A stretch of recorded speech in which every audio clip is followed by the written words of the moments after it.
Hi, and welcome to another fantastic history episode. Today we're going to be talking about the Jacksonville Fire. But before we can do that, we actually need to talk about Jacksonville before the fire. Before the Great Fire of 1901, Jacksonville was a bustling city full of tourism and wholesale stores. We had telephones, electricity, high schools, and even the largest ostrich farm in the United States. In the late 1800s, the population of Jacksonville was 28,000 people, the largest in the state of Florida. On top of the thriving economic system in Jacksonville, Florida, it was also a very good city for African Americans post-Civil War. We had a black college, and we also had black homes in La Villa and Oakland. These homes were shotgun-style houses, and there is actually a couple still preserved on Jefferson Street today. May 3rd, 1901 was just another day for the people of Jacksonville. People were shopping, farmers were in the field, people were going about their daily business. That is until about noon. Around noon on May 3rd, 1901, the workers of the Cleveland Fiber Factory on the corner of Beaver and Davis Streets took off for lunch.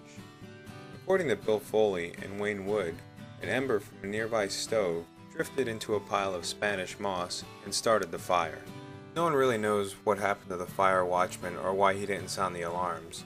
Because fires were so common at the bedding factory back then, this is one of the great mysteries of the Great Fire of 1901. But as soon as the workers realized that there was a fire going on, they tried their best to put it out. Needless to say, it didn't happen. It seemed as if it was a perfect storm for this fire, because as the embers ignited, the winds picked up, and within just a couple minutes, the fire had spread a few miles. In roughly 8 hours, the fire destroyed 146 city blocks and burned over 2,000 buildings. This left 10,000 residents of Jacksonville homeless. That's almost half of the population of the time. Frederick T. Davis states the fire can be seen from Savannah, Georgia, and the smoke can be seen as far north as Raleigh, North Carolina. One common misconception that I often hear is that Jacksonville didn't have a fire department, or that their fire department was understaffed. But in all actuality, they were just trying to fight this ocean of flames. It wasn't until young George Hoden saw the fire and pulled the alarm that alerted the fire department to come out. The department used absolutely everything they had at their disposal, including things called fire bombs, which are actually chemicals in water that is supposed to extinguish the fire. Even using all their resources, within an hour the fire department knew that there was nothing they could do about this giant blaze. Panic soon overtook the citizens of Jacksonville as they realized there was nothing they could do about this blaze.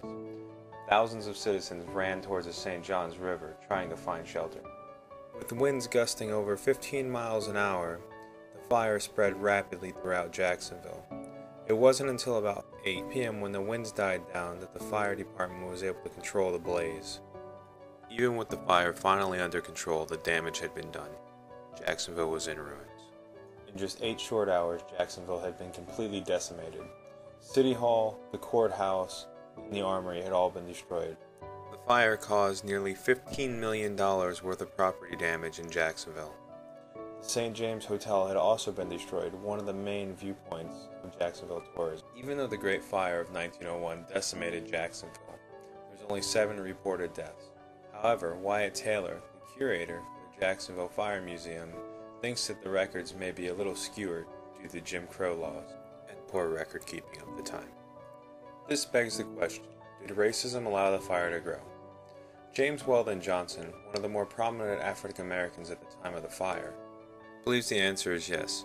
Johnson was a writer, diplomat, and civil rights leader during the fire. He was also the principal of the original Stanton School in Jacksonville. Johnson states in his autobiography that he met many people fleeing, and from what he gathered, the fire started in a fiber factory. It was fanned by a light breeze. The fire was traveling directly east. The fire started heading north over a district where bulk Negroes lived, in the western end of the city. However, the firemen spent all their efforts saving farmhouses just across the street on the south side of the factory. They belonged to a white man named Steve Melton. Johnson also said that when people complained to the fire chief, he used racial slurs and said it was a good thing that the blacks' homes burned. This may be one of the reasons Jacksonville rebuilt the way it did, but we'll talk about that a little later. During the fire, the Florida governor at the time, William Jennings, declared martial law in Jacksonville and dispatched several state militia units to help. With the help of the militia, Mayor J.E.T. Bowdoin immediately started to rebuild Jacksonville. The first step was clearing out the debris in the city. Thanks to generous donations of over $15,000 from across the nation, Jacksonville was able to start rebuilding. The very next day, Mayor Bowden organized the Jacksonville Relief Association, and in the very first week, they've cleaned the streets, they built tents for citizens and local government officials. These tents also acted as temporary structures for businesses to reopen. The association also provided food, clothing, bedding, and kitchen utensils for citizens of Jacksonville.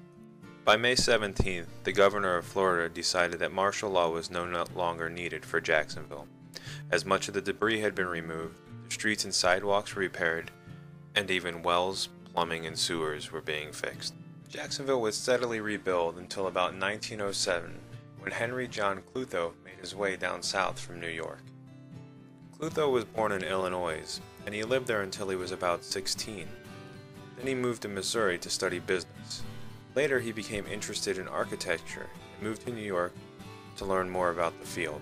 Clutho read about the Great Fire of 1901 in the New York Times and instantly saw an opportunity. He finished all the current projects he was working on and moved to Jacksonville. Clutho introduced himself to everyone, and within the first month he was commissioned to design the Dial Upchurch building, which still stands today in downtown Jacksonville. Clutho took an architect idea that was popular in Chicago and brought it to Florida. The idea was called the Prairie School design. The idea was to have the buildings flow with the environment and look like prairie houses, and they also had a lot of windows. Most of the city's current buildings have those designs, such as the Carnegie Library, the Morocco Temple, the St. James Building, which is now Jacksonville City Hall, and the Florida Life Building. Eventually, most of Clutho's buildings would be destroyed or renovated. However, in the mid-70s, some of the buildings that I mentioned before became Jacksonville landmarks. It was during this rebuilding process that Jacksonville would change and become more like other southern states, giving less opportunities to blacks in the city. Black policemen and firefighters started getting phased out, as well as black politicians. It wasn't looking good in Jacksonville. James Weldon Johnson saw his opportunities dwindling in Jacksonville and decided to head north. The Jacksonville Fire of 1901 was one of the leading causes of the Great Migration. Because of the migration, Jacksonville became a much more conservative town. They even pushed out the movie industry in the 1910s. After fighting the movie industry out of Jacksonville, combined with World War I starting, tourism dropped. However, that was perfectly fine for most residents of the city. Most of Clutho's prairie-style buildings were destroyed or renovated in the 1950s and 60s, like I said earlier. However, it's interesting because like most things, it went full circle. In addition to preserving a lot of the architecture that Clutho did in the early 1900s, the prairie-style architecture that Clutho brought with him from the north was combined with Roman architecture to create such things that we have today, like our courthouse, City Hall, and other buildings throughout Jacksonville. And if for some reason you don't want to head to downtown Jacksonville, you can simply go to Avondale and look at some of the homes out there. They're all prairie-style designs. Thank you for joining me once again on Brandon's History Time. We talked about the Great Fire of 1901 in Jacksonville, the destruction and the rebuild of the city. See you next time.